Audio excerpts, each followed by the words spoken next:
Waziri wa Ujenzi, Mawasiliano na Uchukuzi Zanzibar, Dr. Khalid Salum Mohamed, amesema swala la ubora wa maabara limekuwa likihitaji umakini mkubwa ili kuhakikisha kila jengo na vifaa vinavyotumika kwa ajili ya ujenzi nchini vinakuwa na ubora kwa lengo la kupunguza gharama zinazoweza kujitokeza baadaye.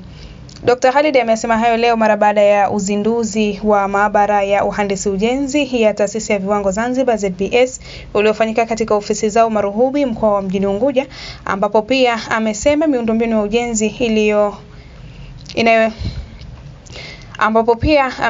miundombinu ya ujenzi inayoendelea kujengwa na kukarabatiwa nchini yanahitaji uangalizi wa hali ya juu ili kuhakikisha vifaa vinavyotumika katika ujenzi huo ni bora na umekidhi viwango.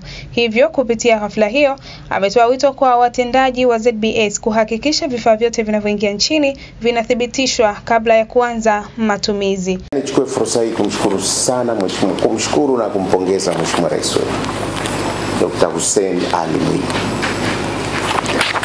Namshukuru kwa sababu kwanza ya mkazo mkubwa sana aliyoweka katika sekta ya miundombinu katika nchi.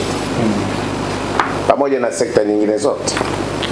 Lakini sote tunajua sekta ya miundombinu ameipa kipaumbele cha kwanza. Na hata ukitazama budget ya serikali ina reflect hivyo. Na si sekta ya ujenzi kwa maana barabara, miundombinu ya bandari, airport, lakini hata kwenye sekta ya huduma za jamii. Mkazo uko katika majengo ya mahospitali, maskuli katika wilaya na mikoa yote.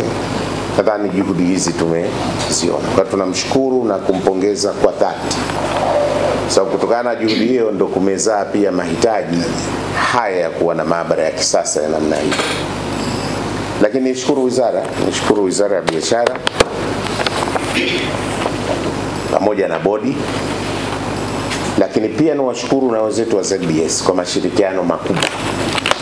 Na mimi nakiri na kusema kwamba Mkurugenzi Mkuu Mheshimiwa Mwenyekiti amekuwa akitusukuma sana katika hasa kuforge mashirikiano haya ya kisekta. Na kushukuru sana. Sababu kila leo anakwambia bana njoo kague maabara yetu. Na kweli mwanzoni nilikuwa sasa maabara gani?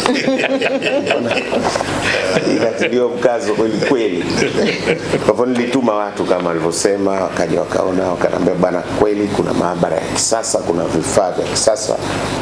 Lakini na mimi nikasema nije nione. Na nikwambieni kwamba nilikuwa pleasantly surprised nilivyoona maabara hii. Pengine kwa wengine ambao hawajaona huko wengependa kuja kuona.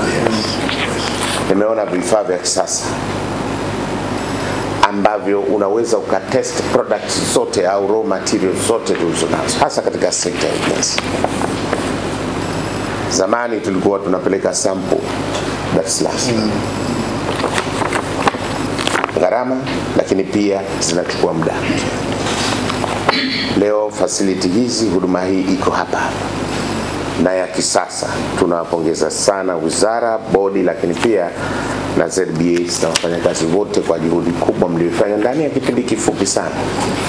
Mmefanya mabadiliko makubwa sana katika sekta hii ya ukaguzi wa vyombo, lakini pia mmefanya mageuzi makubwa sana katika ukaguzi wa sample mbalimbali hasa katika sekta hii ya ujenzi. Hongereni sana kwa hilo.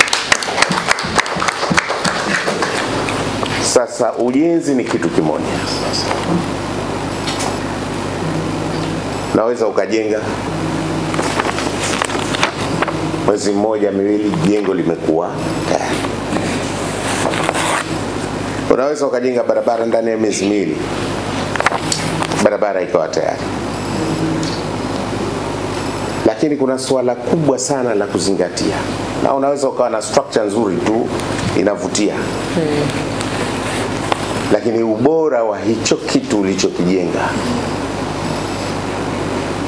Sasa wakati mwingine ubora unajificha. Lakini with the time udhaifu ule unajitokeza. Na bahati mbaya sana unapojitokeza unakuja na gharama kubwa sana. Unakuja na gharama ya maisha ya watu. Lakini lakini pia unakuja na gharama ya fedha, kwa sababu itabidi sasa utumie fedha nyingine kukireplace kile kitu kilichoharibika. Sisi leo tuko kwenye jengo hili, na kwa kulitazama jengo zuri, hongereni sana, na kila mtu ndani ka relax, lakini hatujui ubora wake. Mungu atupishie mbali, najua hili jengo lina ubora, msitishike, lakini natoa mfano. Lakini kama limejengwa kwa ubora ambao sio ubora unaohitajika, maisha yetu sote sisi tuliopo hapa yako hatarini. Sasa huo ndio umuhimu wa kwanza wa kupima ubora wa vifaa tunavyotumia: nondo, saruji, lami, kokoto, kwa sababu pia na kokoto zenyewe pia zina ubora wake. Kuna kokoto zinazofaa kujengewa barabara, lakini ziko kokoto zinazo